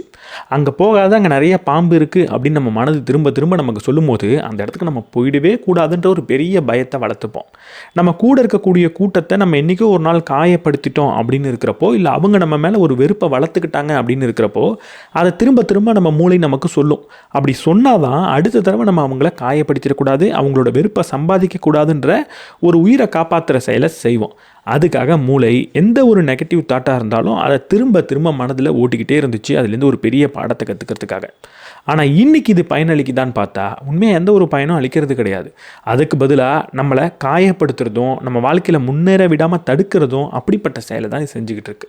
அப்போ இந்த திரும்ப திரும்ப வரக்கூடிய எதிர்மறையான சிந்தனைக்கு நம்ம என்ன செய்யலாம்? குயிக்கான சில டிப்ஸை கொடுக்குறார். முதல்ல ஒரு 4 ஸ்டெப் ஆக்டிவிட்டியை நீங்கள் பண்ணணும். முதல் ஸ்டெப் என்னென்னா, இப்படி திரும்ப திரும்ப எதிர்மறையான சிந்தனை வரப்போ அதை புரிஞ்சுக்கிட்டு இப்படிப்பட்ட சிந்தனை நமக்கு வருதுன்ற ஒரு வார்த்தையே சொல்லணும். ஏதாவது ஒரு எண்ணம் திரும்ப திரும்ப நெகட்டிவாக ஓடிக்கிட்டே இருக்குன்னா ஒரு 4-5 தடவை ஓடினதுக்கப்புறம் இப்போ எனக்குள்ள எதிர்மறையான சிந்தனை திரும்ப திரும்ப வர ஆரம்பிச்சிருச்சு அப்படின்றத வாய் விட்டு சொல்லுங்கள், இல்லை உங்களுக்குள்ளேயே சொல்லிக்கோங்க. இப்படி சொல்லும் போது இப்படிப்பட்ட சிந்தனை வருதுன்றதை நீங்கள் புரிஞ்சுப்பீங்க. 2வது, அந்த சிந்தனையை இப்போ டவுன்லோட் பண்ண போகிறீங்க. எப்படி டவுன்லோட் பண்ண போகிறீங்க? ஏதாவது ஒரு பேப்பர் எடுத்துக்கோங்க, இல்லை டைரி எடுத்துக்கோங்க. என்ன சிந்தனை வருதோ அதை முழுமையாக எழுதுங்க. இப்படி எழுதுறது ரொம்ப ரொம்ப பயனுள்ளது. 2 விதத்தில் பயனளிக்கும். முதல்ல என்னென்னா, எழுதும் போதே நம்ம மனதுக்கு தோணும், நம்ம எழுதுறது உண்மை இல்லையே அப்படின்னு. அதை நம்ம அழகுபடுத்தணும்னு நினைப்போம், இல்லை எழுதவே வேணான்ற ஒரு எண்ணம் கூட நமக்கு வரதுக்கான வாய்ப்பு இருக்குது. ஒரு நோட்டில் நம்ம எழுத ஆரம்பிக்கிறோம், என்னோடய கணவர் ரொம்ப மோசமானவர், என் வாழ்க்கையில் அவர் என்னை பார்த்துக்கிறதே இல்லை ஒழுங்கா, என் மேலே அன்பே இல்லை அப்படின்ற எண்ணம்லாம் உங்களுக்கு ஓடிக்கிட்டு இருக்குன்னு வைங்க. அதை எழுதும் போது உங்களுக்கு தோணும், இப்படி எழுதிக்கிட்டு இருக்கோமே, இது ஒருவேளை அவர் படிச்சுட்டாருன்னா ரொம்ப மன வருத்தப்படுவார், இல்லை அவர் உண்மையாக அன்பற்றவர்லாம் இல்லை, என்றைக்காவது ஏதாவது ஒரு வார்த்தை சொல்லிட்டாருன்னா எப்படி அன்பே இல்லாத நபராக இருக்க முடியும், அவர் அடிக்கடி அன்பை காட்டக்கூடிய நபர் தானே, அவருக்கு புரிஞ்ச வழியில் அவர் அன்பை காட்டிக்கிட்டு தானே இருக்காருன்ற எண்ணம்லாம் உங்களுக்கு ஓட ஆரம்பிக்கும். அந்த எண்ணம் தேவையில்லாதுன்னு நினச்சி நீங்கள் எழுதுறதையே கூட நிறுத்தத்துக்கான வாய்ப்பு இருக்குது. இல்லை அப்படிப்பட்ட எண்ணங்கள் உங்களுக்கு வரல, நீங்கள் எழுதுறது சரிதான்னு உங்களுக்கு தோணுதுன்னா மேற்கொண்டு நீங்கள் எழுதுங்க. அந்த பக்கத்தில் என்ன தோணுதோ அப்படியே எழுதுங்க. தோணுன விஷயத்த முழுமையாக எழுதணுமே தவிர அங்கே எடிட் பண்ணக்கூடாது, அங்கே அதை அழகுபடுத்தணும்னு நினைக்கக்கூடாது. அப்படி எழுதும் போது நம்மளை நல்லவனாக காட்டிக்கிற மாதிரி எழுதணும் அப்படின்லாம் நீங்கள் நினைக்கக்கூடாது. மைண்டில் என்ன ஓடிக்கிட்டே இருந்ததோ அதே வார்த்தைகளை பயன்படுத்தி அப்படியே நீங்கள் எழுதணும். அப்படி எழுதுனதுக்கப்புறம் 2 கேள்வியை கேட்க போகிறீங்க. ஏற்கனவே சொன்ன அதே கேள்வி தான். முதல் கேள்வி, இது பயனுள்ளதான்னு கேட்க போகிறீங்க. முக்கால்வாசி நேரம் இது பயனற்றது அப்படின்ற பதில் தான் வரும், அதை நீங்கள் தூக்கி போட போகிறீங்க. அடுத்து நீங்கள் கேட்க போகிறது, இந்த எண்ணத்துக்காக என்னால் ஏதாவது ஒரு செயலை செய்ய முடியுமா அப்படின்னு கேட்க போகிறீங்க. அது மேபி ஒரு மெயில் அனுப்புறதா இருக்கட்டும், ஒரு புத்தகத்தை படிக்கிறதா இருக்கட்டும், ஏதாவது ஒரு திட்டம் திட்டுறதா இருக்கட்டும், ஏதாவது ஒரு நபர்கிட்ட மன்னிப்பு கேட்குறதா இருக்கட்டும், அந்த மாதிரி ஏதாவது ஒரு செயலை நீங்கள் செய்ய முடிஞ்சால் அதை எழுத போகிறீங்க. அடுத்த ஸ்டெப், ஏதாவது ஒரு செயலை செய்ய முடிஞ்சுது அப்படின்னா அந்த செயலை செய்கிறதுக்கான ஒரு திட்டத்தை எழுத போகிறீங்க. என்ன செய்ய போகிறீங்க, எப்போ செய்ய போகிறீங்க அப்படின்ற ஒரு திட்டத்தை எழுத போகிறீங்க. ஜஸ்ட் என்ன செய்ய போகிறீங்கன்ற லிஸ்ட் எழுதி அதை எப்போ செய்ய போகிறீங்கன்ற டைம் எழுதுனா போகிறோம். அடுத்து எதுவுமே செய்ய முடியாதுன்ற பதில் வந்ததுன்னா இது பயனற்ற சிந்தனைன்னு இதையும் தூக்கி போட போகிறீங்க. அடுத்த தடவை எப்பெல்லாம் ஒரு சிந்தனை திரும்ப திரும்ப வருதோ இந்த 4 ஸ்டெப்பை பயன்படுத்தி பாருங்கள். கண்டிப்பாக அந்த சிந்தனையை உங்களால் நிறுத்த முடியும். ஆனால் இது முடியறது கிடையாது. எப்போவுமே திரும்ப திரும்ப ஒரு சிந்தனை வந்துக்கிட்டு இருக்குன்னா அதை புரிஞ்சுக்கிட்ட உடனே சும்மா இருந்தீங்கன்னா திரும்பவும் அதே சிந்தனை தான் வரும். அதனால் உங்களோட சக்தியை நீங்கள் ரீடைரக்ட் பண்ண போகிறீங்க. இந்த ப்ராசஸை செஞ்சு முடிச்சதுக்கப்புறம் நீங்கள் ஒரு உடல் பயிற்சி பண்ணலாம், இல்லை சக்தி அதிகம் விரயம் பண்ணக்கூடிய ஏதாவது ஒரு வேலை செய்யலாம். சும்மா உட்காந்துருந்தீங்கன்னா திரும்ப இந்த சிந்தனை வரும் அப்படின்றத புரிஞ்சுக்கிட்டு அங்கேருந்து நகர்ந்து போகணும். இப்போ யோசிச்சு பாருங்கள், நீங்கள் ஒரு பஃபேக்குள்ளே போகிறீங்க, அங்கே நிறைய விதவிதமான உணவுகள் இருக்குது. உங்கள் பிளேட் எடுத்துகிட்டு நீங்கள் உள்ளே போகிறீங்க, கண்ணை மூடிக்கிறீங்க, எதெல்லாம் கையில் படுதோ அதெல்லாம் எடுத்து உங்கள் பிளேட்டில் போட்டுக்கிறீங்க. இப்போ அந்த பிளேட்டை எடுத்துகிட்டு உங்கள் டேபிளில் உட்காந்து நீங்கள் கண்ணை திறந்து பார்க்குறீங்க. உங்கள் பிளேட்டில் இருக்கக்கூடிய உணவு எல்லாம் ஆரோக்கியம் சார்ந்ததாக இருக்குமா, உங்களை ஃபிட்டாக வச்சுக்கிறதுக்கான உணவாக இருக்குமா? அப்படி இருக்கிறதுக்கான வாய்ப்பு ரொம்ப ரொம்ப கம்மி. முக்கால்வாசி நேரம் அது உங்களை ஆரோக்கியத்தை சீரழிக்கக்கூடிய உணவாக இருக்கும், நிறைய சர்க்கரை சார்ந்த உணவாக இருக்கிறதுக்கான வாய்ப்பு தான் அதிகம். எதனால் ஆரோக்கியத்தை அழிக்கக்கூடிய உணவாக அதிகமாக பிளேட்டில் வந்துச்சு? ஏன்னா நம்ம எந்த ஒரு பஃபேக்கு போனாலும் இன்றைக்கி அதிகமான ஆரோக்கியம் இல்லாத உணவை தான் அவங்க பரிமாறிக்கிட்டு இருக்காங்க. இதை உடம்பு ரீதியாக நம்மளால் புரிஞ்சிக்க முடியுது, ஏன் மன ரீதியாக புரிஞ்சிக்க முடியல? இன்றைக்கி சோஷியல் மீடியாவாக இருக்கட்டும், நியூஸாக இருக்கட்டும், அது எல்லாமே கொடுக்கக்கூடிய உணவுகள் எப்படி இருக்குது, எப்படிப்பட்ட செய்தியை, எப்படிப்பட்ட தகவலை உங்களுக்கு கொடுத்துக்கிட்டு இருக்கு, எல்லாமே உங்கள் மூளையை நெகட்டிவாக டியூன் பண்ணக்கூடிய விஷயமாக தான் இருக்குது. அப்போது அதையும் கண்ணை மூடிக்கிட்டு நான் எல்லாத்தையும் பார்ப்பேன், எல்லாத்தையும் கேட்பேன் அப்படின்னு நினச்சிக்கிட்டு இருந்தீங்கன்னா எப்படி பிளேட்டில் ஆரோக்கியம் இல்லாத உணவு குவிஞ்சுதோ அதே மாதிரி உங்கள் மூளையில் ஆரோக்கியம் இல்லாத சிந்தனைகள் தான் குவியும். அப்போ நீங்கள் புரிஞ்சிக்க வேண்டியது, எப்படி நம்ம சாப்பாட்டில் ஒரு டயட் இருக்கோமோ நம்மளோட எண்ணத்துலேயும் நம்ம ஒரு டயட் இருக்கணும். அந்த டயட்டை அடிக்கடி நம்ம ஃபாலோ பண்ணவும் செய்யணும். எப்படி ஃபாலோ பண்ண போகிறீங்க?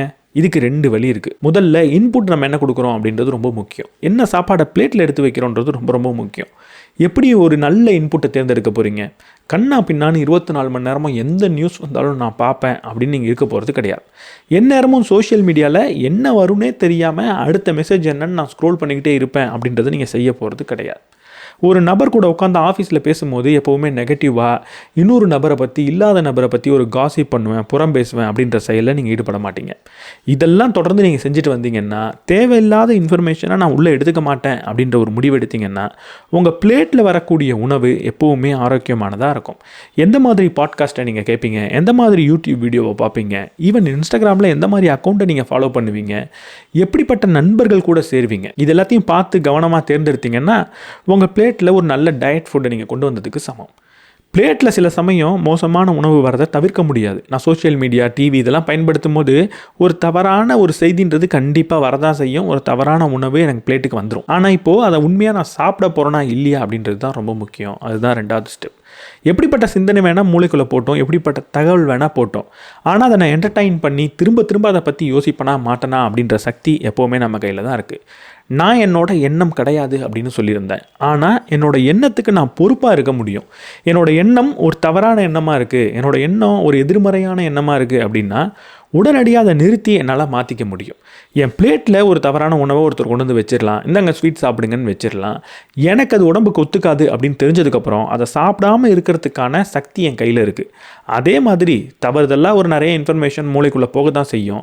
அதை என்டர்டைன் பண்ணி திரும்ப திரும்ப யோசிக்காமல் இருக்கிற சக்தி எனக்கு இருக்குது. இவர் ஒரு 3 செகண்ட் ரூல் அப்படின்னு ஒரு விஷயத்த சொல்லித்தரார். எப்போ ஒரு எதிர்மறையான சிந்தனை உங்களுக்குள்ளே வருதோ, முக்கியமாக இது எதிர்மறையான சிந்தனை நீங்கள் கண்டுபிடிச்சிட்டிங்களோ, அடுத்த 3 வினாடியில் இது பயனுள்ளதா பயன் இல்லாததா அப்படின்ற கேள்வியெல்லாம் கேட்டு அதை நேம் பண்ண சொல்கிறாரு. இதுக்கு முன்னாடி நம்ம சொன்ன அதே விஷயத்தை ஒரு 3 செகண்ட்குள்ளேயே செய்ய சொல்கிறாரு. அப்படி செஞ்சால் உடனடியாக அந்த சிந்தனைன்றது வெளியே போயிடும். எப்போ ஒரு சிந்தனையை ரொம்ப நேரத்துக்கு மனதில் போட்டு ஓட்டிக்கிட்டே இருக்கோமோ, அது சார்ந்த பல எவிடன்ஸை நம்ம கலெக்ட் பண்ண ஆரம்பிப்போம். என் மூளையில் நான் எதுக்குமே லாய்க்கு இல்லைன்ற ஒரு எண்ணம் ஓடிக்கிட்டு இருந்தால் நான் ஏன் லாய்க்கு இல்லை அப்படின்ற எவிடன்ஸை தேடிக்கிட்டே இருப்பேன். நான் எங்கெல்லாம் தோற்று போகிறேன் பாத்தியா அப்படின்ற எவிடன்ஸை கலெக்ட் பண்ணிக்கிட்டே இருப்பேன். அந்த எவிடன்ஸ் எல்லாம் கலெக்ட் பண்ணதுக்கப்புறம் அந்த எண்ணம்ன்றது இன்னும் ஆழமாக பதிஞ்சிடும். அப்போ அதை தூக்கி போடுறது ரொம்ப கஷ்டம். அதனால ஒரு எண்ணம் வரும்போதே அதை ரியலைஸ் பண்ணி நம்ம தூக்கி போட கற்றுக்கணும். இந்த பயிற்சியில் ஈடுபடணும்.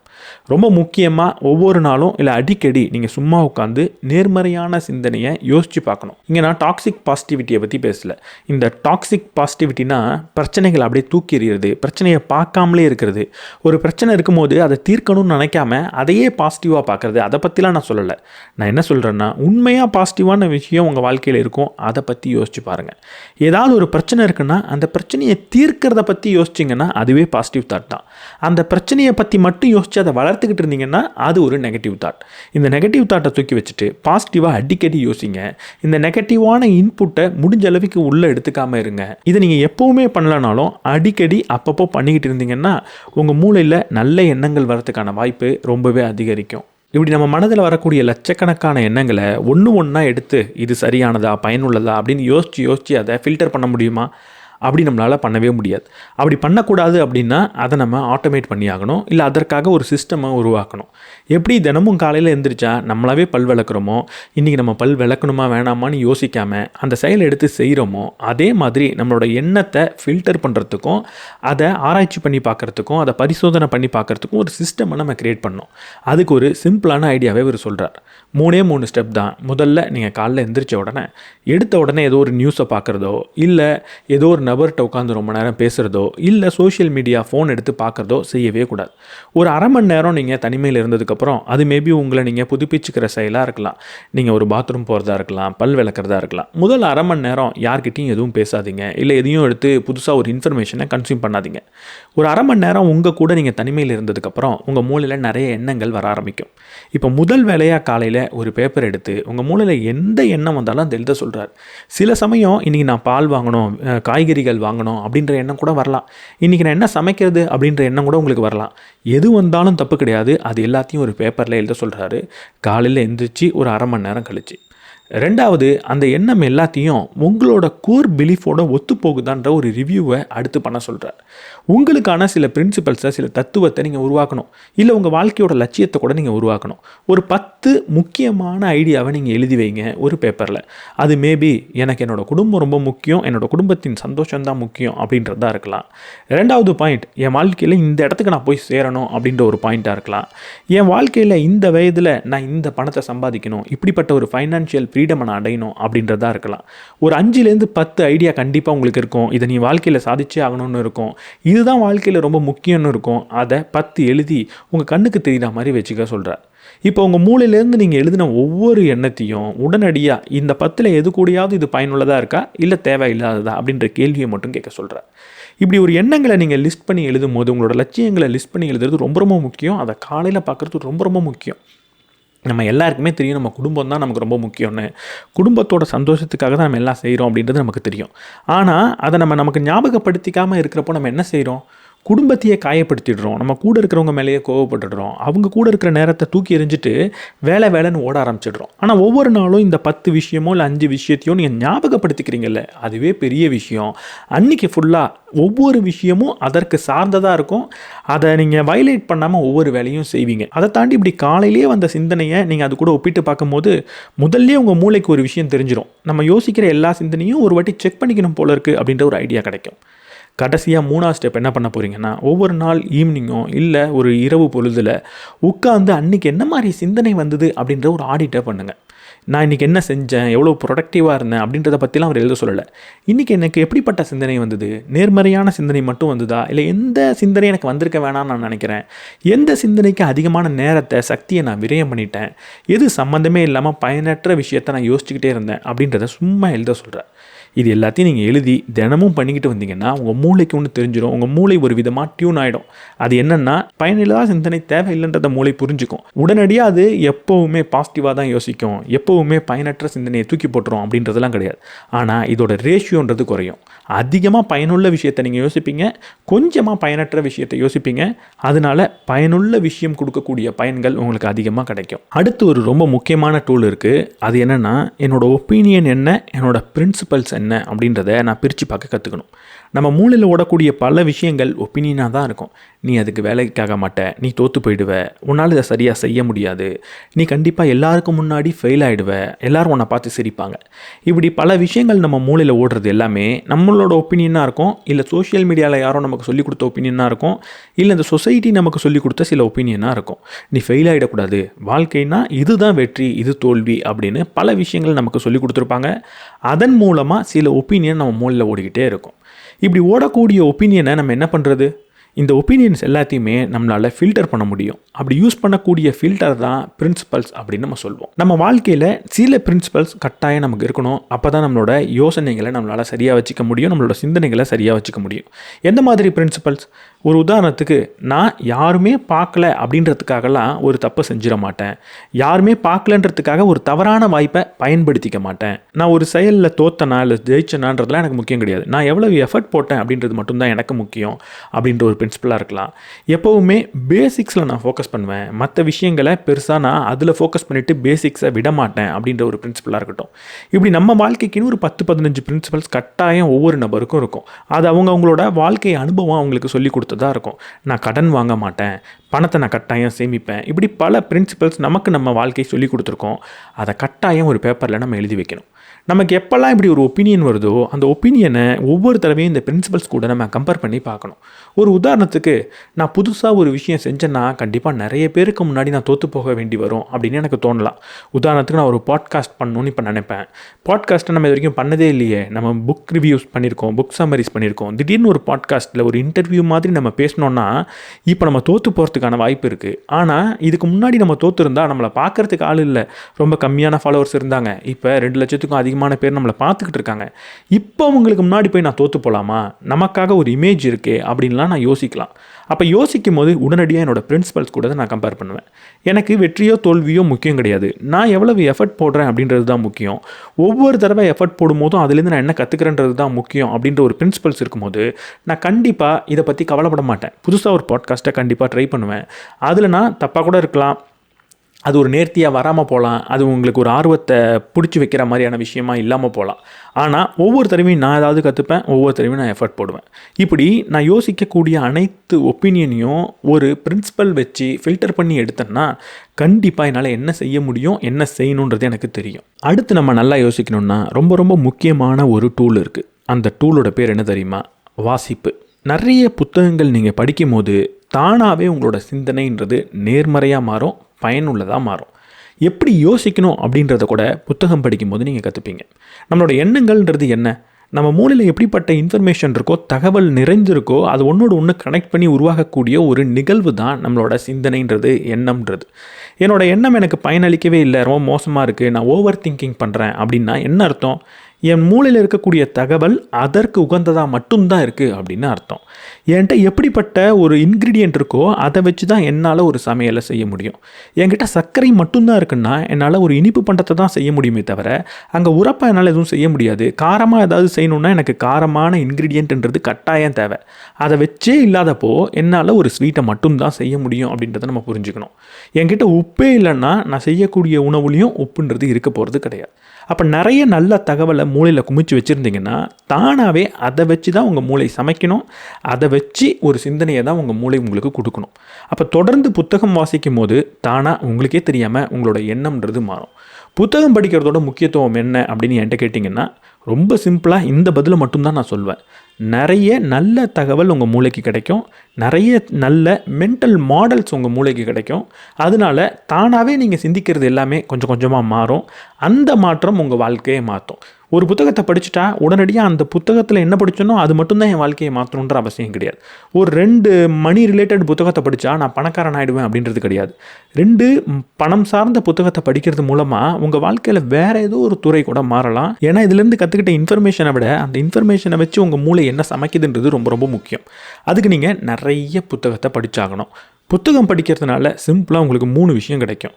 முதல், நல்ல குவாலிட்டியான இன்க்ரீடியன்ட், நல்ல இன்ஃபர்மேஷன் கிடைக்கும். அதை வச்சு நல்ல ஒரு சிந்தனையை உங்களால் உருவாக்க முடியும். 2வது, நல்ல மாடல்ஸ் கிடைக்கும். மாடல்னால் என்ன? எப்படி சிந்திக்கலான்ற ஐடியா கிடைக்கும். ஒரு உதாரணத்துக்கு நான் இந்த வீடியோவில் சொன்ன மாதிரி ஆப்பர்ச்சுனிட்டி காஸ்ட்ன்ற ஒரு விஷயத்தை நீங்கள் புரிஞ்சுக்கிட்டதுக்கப்புறம் எப்படி சிந்திப்பீங்க? ஒரு 10 ரூபாயை நான் இங்கே கொடுக்குறேன்னா 10 ரூபாயை இங்கே நான் கொடுக்குறேன் அப்படின்னு மட்டும் நீங்கள் சிந்திக்க மாட்டீங்க. இந்த 10 ரூபாயை இங்கே கொடுக்கறதுனால வேறு ஏதோ ஒரு இடத்துல 10 ரூபாயை என்னால் கொடுக்க முடியாமல் போகுது. அப்போ அங்கே நான் எதை இழக்கிறேன் அப்படின்றத பார்த்து அதை விட இது சிறந்ததா அப்படின்னு நீங்கள் யோசிப்பீங்க. பொதுவாக ஒரு 10 ரூபாயை இங்கே கொடுத்து ஏதோ ஒரு பொருள் வாங்குறப்போ அந்த பொருள் 10 ரூபாய்க்கு ஒர்த்தாக இருக்கும். ஆனால் அந்த 10 ரூபாயை வச்சு வேறு ஏதோ ஸ்பெஷலாக வாங்க முடிஞ்சப்போ நான் அதை வாங்க முடியாமல் போகுதேன்றது பெரிய நஷ்டமாக மாறலாம். அப்போ நான் எதுக்கு நேரத்தை செலவழிக்கிறேன், எப்படி நான் எனர்ஜியை செலவழிக்கிறேன், எப்படி பணத்தை செலவழிக்கிறேன் அப்படின்றது எல்லாமே ஒரு விதமாக மாறும். அதுக்கு நல்ல மென்டல் மாடல்ஸை நிறைய புத்தகம் படிக்கும்போது நீங்கள் கற்றுப்பீங்க. 3வது, அடக்கத்தை கற்றுப்பீங்க. நீங்கள் நிறைய வரலாறு படிக்கிறீங்கன்னு வைங்களேன். வரலாறில் பெரிய மன்னர்களை பற்றி படிப்பீங்க. அவங்க எவ்வளோ பெரிய மன்னனாக இருந்தாலும் கடைசியில் அவங்க எல்லாருமே ஒரு 6 அடி குழிக்குள்ளே தான் போனாங்கன்றதை நீங்கள் கற்றுப்பீங்க. அலெக்சாண்டர் தி கிரேட்டாக கூட இருக்கட்டும், அவரும் ஒரு 6 அடி குழிக்குள்ளே தான் போனார். இல்லை அவரோட தேரை ஓட்டிக்கிட்டு இருந்த தேரோட்டியாக இருக்கட்டும், அவரும் அதே 6 அடி குழிக்குள்ளே தான் போனார். இந்த மாதிரி வரலாறு படிக்கும்போது, ஃபிலாசபி படிக்கும்போது உங்களுக்கான லைஃப் பிரின்சிபல்ஸ் நிறைய கிடைக்கும். அதை வச்சு உங்களோட சிந்தனையை நீங்கள் எடை போட்டு பார்க்கும்போது உங்களோட சிந்தனை நல்லா இருக்கா இல்லையான்றது உங்களுக்கு தெரியும். நிறைய புத்தகங்கள் படிங்க. புத்தகம் சார்ந்த நிறைய விஷயத்தை பேசுங்க, நிறைய விஷயத்தை கேளுங்க, நிறைய விஷயத்தை பாருங்கள். அதுவே ஆட்டோமேட்டிக்காக உங்களோட சிந்தனையை கட்டாயம் மாற்றும். அடுத்து ரொம்ப முக்கியமான இன்னொரு டூல் இருக்குது. அது என்னென்னா, நமக்கு முன்னாடி இருக்கிற எல்லா குழப்பத்தையும் நம்ம அகற்றியாகணும். நமக்கு முன்னாடி இருக்கிற குழப்பங்கள் பல வகைப்படும். இந்த குழப்பங்களை முன்னாடி வச்சுக்கிட்டே இருந்தோம்னா நம்மளால் ஒழுங்காக சிந்திக்கவே முடியாது. என்ன மாதிரி குழப்பங்கள்? முதல்ல ஃபிசிக்கலான ஒரு குழப்பம்னு வச்சுக்கோங்களேன். நம்மளோட டேபிளில் தேவையில்லாமல் நிறைய குப்பை இருக்குது. சாக்லேட் சாப்பிட்டுட்டு அப்படியே நம்ம டேபிளில் வைக்கிறோம். இல்லை சம்மந்தமே இல்லாமல் ஒரு டீ குடிச்சிட்டு அந்த கிளாஸை வைக்கிறோம். இல்லை ஏதோ பொருட்களை நம்ம டேபிளில் வைக்கிறோம். இது எல்லாமே நம்ம டேபிளில் இருக்கும்போது நம்ம மூளைக்கு ஒரே ஒரு விஷயம் தான் தெரியும். இப்போ ஒரு சாக்லேட் பேப்பர் நம்மளோட டேபிளில் இருக்குன்னா நம்ம மூளை என்ன யோசிக்கும்? இதை எடுத்துகிட்டு போய் குப்பையில் போடணும்னு யோசிக்கும். அப்படி யோசிக்கும் போதே அதை நீங்கள் எடுத்துகிட்டு போய் போட்டிங்கன்னா உடனடியாக அந்த குழப்பம்ன்றது மூளையை விட்டு போயிடும். ஆனால் அதை எப்போவுமே டேபிள்லேயே வச்சுட்டு அப்புறம் போடலான்னு நினச்சிக்கிட்டு இருந்தீங்கன்னா உங்கள் மூளையை பொறுத்த வரைக்கும் இன்னும் நீங்கள் செஞ்சு முடிக்காத ஒரு வேலை இருக்குது. அதை தொடர்ந்து நீங்கள் பார்த்துக்கிட்டே இருக்கீங்க. அப்போ தொடர்ந்து அதை பற்றியே சிந்திச்சுக்கிட்டு இருக்கோம். அப்போ நீங்கள் ஒழுங்காக சிந்திக்கணும், நல்லா சிந்திக்கணும் அப்படின்னு நினைக்கிற எந்த ஒரு செயலும், இல்லை க்ரியேட்டிவாக யோசிக்கணுன்ற எந்த ஒரு இடத்துலையும் உங்களால் யோசிக்க முடியாது. ஏன்னா இந்த குப்பைகள் உங்களை யோசிக்கவே விடாது. 2வது, டிஜிட்டலான ஒரு குப்பை. நம்ம ஃபோனில் எத்தனை ஆப் இருக்குது? எல்லா ஆப்பில் இருந்தும் உங்களுக்கு ஒரு நாளைக்கு 2000 நோட்டிஃபிகேஷன் அது வரும். இந்த நோட்டிஃபிகேஷன் ஒன்று என்ன சொல்லுதுன்னா, நீ இப்போ என்ன பண்ணிக்கிட்டு இருக்கியோ அதை நிறுத்திட்டு என்ன நீ பாரு அப்படின்னு தான் சொல்லுது. இதோட பேர் தான் நோட்டிஃபிகேஷனே. நீங்கள் செய்கிற எல்லாத்தையும் நிறுத்திட்டு என்ன நீ பார்க்கணும் அப்படின்னு உங்களை ஃபோன் கூப்பிடுது. அப்படி நீங்கள் தொடர்ந்து பார்த்துக்கிட்டே இருந்தீங்கன்னா உங்களால் எப்படி ஒரு சிந்தனையை நீண்ட நேரத்துக்கு பண்ண முடியும்? நீண்ட நேரத்துக்கு உங்களால் ஒரு சிந்தனையை பண்ண முடியலன்னா அது எப்படி ஒரு க்ரியேட்டிவாக, ப்ரொடக்டிவாக, பயனுள்ளதாக இருக்கும்? உட்கார்ந்து நீங்கள் யோசிக்கணுன்னா முதல்ல உங்கள் ஃபோன் உங்கள் பக்கத்தில் இருக்கக்கூடாது. ரொம்ப முக்கியமாக சிம்பிளான ஒரு ரூல் வச்சுக்கோங்க. உங்களுக்கு ஒரு நோட்டிஃபிகேஷன் வருதுன்னா அதை உங்களுக்கு தெரிந்த நண்பர்களால் மட்டும்தான் உங்களுக்கு அனுப்ப முடியணும். ஒரு மனிதன் தான் உங்களுக்கு நோட்டிஃபிகேஷன் அனுப்பணும். மனிதன் இல்லாத எந்த ஒரு விஷயமும் உங்களுக்கு நோட்டிஃபிகேஷன் அனுப்பக்கூடாதுன்ற முடிவெடுங்க. ஜொமேட்டோவாக இருக்கட்டும், ஸ்விக்கியாக இருக்கட்டும், இன்ஸ்டாகிராமாக இருக்கட்டும், இது எல்லாத்துக்கும் நோட்டிஃபிகேஷனை ஆஃப் பண்ணிவிடுங்க. மொபைலில் ஃபோன் கால் வரட்டும், இன்பாக்ஸில் மெசேஜ் வரட்டும், சம்டைம் வாட்ஸ்அப்போட மெசேஜ் கூட வரட்டும், அதுலேயும் இருக்கிற குரூப்போட நோட்டிஃபிகேஷனை தனியாக ஆஃப் பண்ணிவிடுங்க. தனியாக ஒரு நபர் உங்கள்கிட்ட பர்சனலாக பேசணுன்னா நோட்டிஃபிகேஷன் வரட்டும். சம்பந்தம் இல்லாத எல்லா ஆப்போட நோட்டிஃபிகேஷனையும் ஆஃப் பண்ணிவிடுங்க. மனிதர்களால் மட்டும்தான் உங்களுக்கு நோட்டிஃபிகேஷன் அனுப்ப முடியணும் அப்படின்ற ஒரு ரூல்ஸை ஃபிக்ஸ் பண்ணிக்கோங்க. 3வது என்னென்னா மன ரீதியான குப்பை. இதை பற்றி தான் நம்ம பேசிக்கிட்டு இருக்கோம். முதல் 2 விஷயம் கூட மன ரீதியான குப்பையாக தான் கடைசியில் மாறும். அப்போ மன ரீதியான குப்பையை எப்படி நம்ம கையாளுறது, அது எவ்வளவு முக்கியம்? உங்களுக்கு எந்த மாதிரி சிந்தனை வந்தாலும் இதுக்கு முன்னாடி சொன்ன அந்த டூல்ஸ் எல்லாம் நீங்கள் பயன்படுத்தலாம். உட்காந்து எழுதலாம். காலையில் எழுதிட்டு அதுக்கப்புறம் சாயங்காலம் ரிவ்யூ பண்ணலாம். இது எல்லாத்தையுமே நீங்கள் பண்ணலாம். இதை விட ரொம்ப ரொம்ப முக்கியமான ஒரு விஷயம் இருக்குது. அந்த டூல் பேர் தான் டு டூ லிஸ்ட். உங்கள் மூளையில் நிறைய வேலை செய்யணும் அது இதுன்னு ஓடிக்கிட்டு இருந்ததுன்னா எல்லாத்தையும் ஒரு டு டூ லிஸ்ட்டாக ஃபார்ம் பண்ணிக்கோங்க. ஒரு பேப்பரில் எழுதுறது பெஸ்ட்டு, இல்லைன்னா உங்களோட ஃபோனில் நீங்கள் நோட் பண்ணிக்கோங்க. உங்கள் மூளையில் மட்டுமே இருக்கக்கூடிய ஒரு சிந்தனைன்றது இருக்கக்கூடாது. உங்கள் மூளையை பொறுத்த வரைக்கும் எப்போ ஒரு சிந்தனையை நீங்கள் ஒரு பேப்பரில் எழுதிட்டீங்களோ அதுக்கு அது சேஃபான ஒரு இடத்துல இருக்குது அப்படின்ற உணர்ச்சியை கொடுக்கும். அதனால் அதை திரும்ப திரும்ப பயந்து உங்களுக்கு சொல்ல வேண்டிய தேவையிலையும் இருக்காது. மன ரீதியான குப்பை போகணுன்னா தொடர்ந்து நீங்கள் எழுதியாகணும். அது ஒரு பேப்பரில் இருக்கட்டும், இல்லை உங்கள் ஃபோனாக கூட இருக்கட்டும். ஃபோனில் எழுதுறதுல என்ன பிரச்சனைனா தேவையில்லாமல் ஃபோனில் ஒரு நோட்டிஃபிகேஷன் வரும். பல விஷயங்களை பார்ப்பீங்க. ஒரு டு டூ லிஸ்ட் அப்டேட் பண்ணுறேன்னு போயிட்டு பல விஷயங்களை பார்த்துட்டு ஒரு அரை மணி நேரம் கழிச்சு தான் ரியலைஸ் பண்ணுவீங்க. ஸோ பெட்டர் ஒரு சின்ன டைரியை வச்சு அதில் நீங்கள் எழுதிக்கலாம். எப்படி யோசிக்கிறது, என்னெல்லாம் யோசிக்கலாம் அப்படின்லாம் நம்ம பேசிகிட்டு இருக்கோம். ஆனால் ரொம்ப முக்கியமான ஒரு புரிதல் நமக்கு தேவை. யோசிக்கிறதுன்றது ஆரம்பம்தான், செயல்படுத்துறது தான் அதோட முடிவு. செயல்படுத்துறதுக்காக தான் நம்ம ஒரு விஷயத்தை யோசிக்கவே செய்கிறோம் அப்படின்றத புரிஞ்சுக்கோங்க. எந்த ஒரு யோசனையாக இருந்தாலும் அதை ஏதாவது ஒரு வகையில் செயல்படுத்தணும். அப்படி செயல்படுத்தவே போகிறது இல்லைன்னா நம்ம யோசிக்கிறதுக்கே அர்த்தம் கிடையாது. எதுக்காக சும்மா ஒரு விஷயத்தை யோசிக்க போகிறோம்? அது மிகப்பெரிய தத்துவமாக இருக்கட்டும், இல்லை சாதாரண சின்ன விஷயமா இருக்கட்டும். வீட்டை நான் க்ளீன் பண்ணணும்னு யோசிக்கிறதா கூட இருக்கட்டும். அது எதற்காக நம்ம யோசிக்கிறோம்? அந்த வீட்டை க்ளீன் பண்ணுறதுக்கு தான். இல்லை ஒரு பெரிய ஃபிலாசபியாக இருக்கட்டும், அதை நம்ம எதுக்கு யோசிக்கிறோம்? அதன்படி நடக்கிறதுக்கு தான். சும்மா யோசிச்சுட்டு அதுக்கப்புறம் அதை பற்றி எதுவுமே செய்யலைன்னா நான் சும்மா ஏதோ ஒரு என்டர்டெயின்மெண்ட்காக தான் யோசிக்கிறேன் அப்படின்னு தான் பொருள். அப்படி நீங்கள் யோசிக்கவே தேவையில்லை. அப்படி தான் நீங்கள் யோசிக்க போகிறீங்க அப்படின்னா நீங்கள் எதை வேணால் யோசிச்சுட்டு போகலாம்.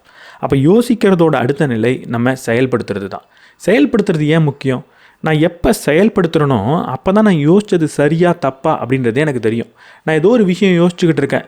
இப்படி யோசிச்சேன்னா நான் வாழ்க்கையில் நல்லா வந்துடுவேன், இப்படி யோசிச்சேன்னா நான் ஒரு பாடத்தை கற்றுப்பேன் அப்படின்லாம் நான் யோசிக்கிறேன். அதை செயல்படுத்தி பார்க்கும்போது தான் நான் யோசிச்சது சரியா தப்பான்னு தெரியும்.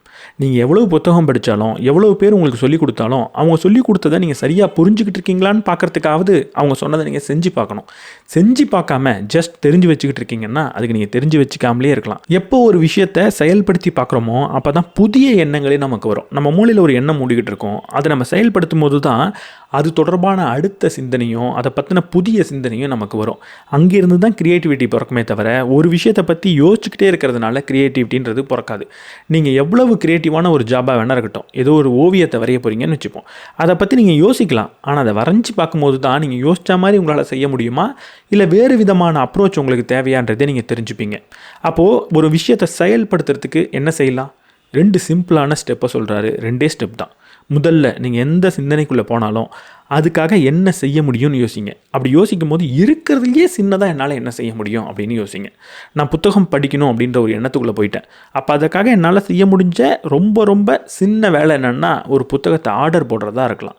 அப்போது உடனடியாக புத்தகத்தை ஆர்டர் போடுங்க. இல்லை அதை விட சின்னதாக எந்த புத்தகத்தை படிக்கலான்னு ஒரு கூகுளில் சர்ச் பண்ணுறதா இருக்கலாம், அதை உடனடியாக சர்ச் பண்ணுங்கள். இப்படி எது உள்ளதுலேயே சின்ன வேலைன்றதை தேர்ந்தெடுங்க. 2வது நீங்கள் செய்ய வேண்டியது அதை உடனடியாக செய்யணும். ஒரு சிந்தனை வந்துடுச்சு, அதற்காக ஒரு சின்ன வேலையை கண்டுபிடிச்சிட்டிங்கன்னா அடுத்த வினாடியே அந்த சின்ன வேலையை மட்டும் செஞ்சு முடிச்சிடுங்க. இதை செஞ்சிங்கன்னா ஒரு மொமெண்டம் கிடைக்கும். அதிலிருந்து தொடர்ந்து அந்த வேலையை நீங்கள் செஞ்சு முடிக்கிற வரைக்கும் போவீங்க. இதை அப்புறம் செஞ்சுக்கலாம் அப்படின்னு யோசிக்கிறதோ, இல்லை பெரிய விஷயத்தை செஞ்சால் தான் இதற்காக நான் ஏதோ ஒன்று செஞ்சேன் அப்படின்னு நினைக்கிறதோ கண்டிப்பாக உங்களை எந்த ஒரு செயலையும் செய்ய விடாது. ஸோ ஃபைனலாக ரொம்ப சிம்பிளான விஷயம், நீங்கள் யோசிக்கிறத இண்டிபெண்ட்டாக யோசிக்க கற்றுக்கணும். எப்போவுமே உங்கள் வாழ்க்கையில் நீங்கள் யோசிக்கிற அனைத்தும் ஏதோ ஒரு நபரால் சொல்லிக் கொடுக்கப்பட்டதாகவே இருக்கக்கூடாது. என்ன மாதிரி யூடியூப்பில் பேசுகிற ஒரு நபரோ, இல்லை ஏதோ ஒரு புத்தகத்தில் எழுத ஆத்தரோ, இப்படி ஏதோ ஒரு நபர் மட்டுமே உங்களை சிந்திக்க தூண்டிக்கிட்டே இருக்கக்கூடாது. அவர் சொல்கிறது தான் சரியான சிந்தனை நீங்கள் எடுத்துக்கவும் கூடாது. உங்களுக்காக நீங்கள் சிந்திக்க கற்றுக்கணும். இங்கே உடனடியாக நீங்கள் ரிபல்லியஸாக இருக்கணும், அதுவும் பிளைண்ட் ரிபல்லியஸாக இருக்கணும். கண்ணை மூடிட்டு புரட்சி பண்ணுங்க அப்படின்லாம் நான் சொல்லலை. எக்ஸ்பர்ட்டை அவாய்ட் பண்ணிவிடுங்க. ஒரு எக்ஸ்பர்ட் பேசிகிட்டு இருக்காருன்னா அவர் சொல்கிறதெல்லாம் கேட்காதீங்க, நீங்களாக யோசிங்க அப்படின்னு நான் சொல்லலை. அவ்வப்போது நீங்களாக உங்களுக்கு யோசிக்கணும். என்ன செய்யலாம்? ரொம்ப சிம்பிளான ஒரு டிப்ஸ் இருக்குது. அது என்ன தெரியுமா? யார் என்ன சொன்னாலும் அதோட ஆதாரம் என்னன்றதை பார்க்குறது, அதுக்கு என்ன எவிடன்ஸ் இருக்குது அப்படின்றத பார்க்குறது. ரெண்டாவது, ஹெட்லைனை மட்டுமே பார்த்துட்டு ஒரு விஷயத்தை தெரிஞ்சுக்கிட்ட மாதிரி போகக்கூடாது. யூடியூப் வீடியோலலாம் ஹெட்லைனர் மட்டும் பார்த்தீங்கன்னா அவ்வளவுதான். எவ்வளவு தவறாக ஒரு விஷயத்தை சொல்ல முடியுமோ அதை தான் ஹெட்லைனாக வச்சுருப்பாங்க, தம்ப்நெயிலாக வச்சுருப்பாங்க. அப்போது உன்னத்தோட சோர்ஸ் என்ன அப்படின்றத பார்க்கணும். ஒருத்தவங்க ஒரு ஹெட்லைனில் ஒரு விஷயத்த சொன்னாங்கன்னா அதோட சோர்ஸ் என்ன, எங்கேருந்து எடுத்துகிட்டு வந்து இதை நீ எனக்கு சொல்லிக்கிட்டு இருக்க அப்படின்னு பார்க்கணும். ஒரு புத்தகத்தை படிச்சுட்டு வந்து உங்கள்கிட்ட பேசுகிறதுக்கும், இல்லை சம்மந்தமே இல்லாமல் வாட்ஸ்அப்பில் ஒரு 4-5 பாயிண்ட்டை படிச்சுட்டு வந்து உங்கள்கிட்ட பேசுகிறதுக்கும் வித்தியாசம் இருக்குது. இங்கே புத்தகத்தை படித்து பேசுகிறது நிதர்சனமான உண்மைன்னு சொல்லலை, வாட்ஸ்அப்பை விட புத்தகம் சிறந்தது. ஆனால் புத்தகத்தை படிச்சுட்டு வந்து பேசும்போது கூட அங்கே பிழைகள் இருக்கலான்றதையும் நீங்கள் புரிஞ்சுக்கணும். உங்களுக்காக நீங்கள் யோசிக்கிறதுனா இந்த விஷயம்தான். ஏன்னு கேள்வி கேட்கணும். எதை எவிடன்ஸாக வச்சு, எந்த ஆதாரத்தின் அடிப்படையில் இதை நீங்கள் பேசுகிறீங்க அப்படின்னு கேட்கணும். உங்களுக்காக நீங்கள் ரிசர்ச் பண்ணணும். டைட்டிலை மட்டும் பார்த்துட்டு பாதி வீடியோ பார்த்துட்டு என்ன சொல்கிறாங்கன்னு நீங்களாக அஸ்யூம் பண்ணிக்கக்கூடாது. அப்படி நீங்கள் பாதி வீடியோ பார்த்தாலும் அவங்க சொன்னதுக்கான ஆதாரத்தை நீங்களாக சர்ச் பண்ணணும். உங்களுக்காக நீங்கள் ஆராய்ச்சி பண்ணுறது தான் உங்களுக்காக நீங்கள் சிந்திக்கிறதே தவிர அடுத்தவங்க சொல்கிறத கேட்காமலே இருக்கிறது உங்களுக்காக சிந்திக்கிறது கிடையாது. உங்களுக்காக நீங்கள் தொடர்ந்து சிந்திக்கணும். அப்படி சிந்திக்கிறதுலையும் பிழைகள் இருக்கும் அப்படின்றத புரிஞ்சுக்கணும். நமக்கு வர அனைத்து சிந்தனையும் உண்மையாக தான் இருக்கணுன்ற அவசியம் கிடையாது. அது ஒரு சிவப்பு யானையாக இருக்கலான்ற ஒரு விஷயத்தை புரிஞ்சுக்கணும். சிந்திக்கிறத எழுதி பார்க்கணும். அது பயனுள்ளதா பயன் இல்லாததா அப்படின்ற கேள்வியை கேட்கணும். தொடர்ந்து உங்களோட சிந்தனையை நீங்கள் மாற்றிக்கிட்டே வரணும். இப்படி பண்ணிங்கன்னா உங்களால் சரியாக யோசிக்க முடியும். ஸோ எப்படி யோசிக்கிறது அப்படின்னு இந்த வீடியோட ஆரம்பத்தில் கேட்ட கேள்விக்கு ஓரளவுக்கு ஒரு பதில் உங்களுக்கு கிடச்சிருக்கும் அப்படின்னு நினைக்கிறேன் இந்த புத்தகத்தின் மூலமாக. இதை பற்றி என்ன நினைக்கிறீங்கன்றத கமெண்ட் செக்ஷனில் சொல்லுங்கள். இந்த வீடியோட ஆரம்பத்தில் சொன்ன மாதிரி இந்த புத்தகத்தை நீங்கள் வாங்கணும்னு நினச்சிக்கிட்டு இருந்தீங்கன்னா இதோட ஜென்யூன் காப்பி சீப்பஸ்ட் ப்ரைஸ்க்கு புக்ஸ்கேப் அப்படின்ற வெப்சைட்டில் கிடைக்கும். லிங்க் டிஸ்கிரிப்ஷன் ஃபஸ்ட் கமெண்ட்டில் இருக்குது. இந்த வீடியோ உங்களுக்கு பிடிச்சிருந்தால் லைக் பண்ணிவிட்டு உங்கள் நண்பர்களோட ஷேர் பண்ணுங்கள். புதுசாக வந்திருக்க ஹைப் அப்படின்ற பட்டனையும் கிளிக் பண்ணுங்கள். நம்ம சேனலுக்கு நீங்கள் புதுசாக இருந்தீங்கன்னா சப்ஸ்கிரைப் பண்ணிவிட்டு பெல் பட்டனை ப்ரெஸ் பண்ணிவிடுங்க.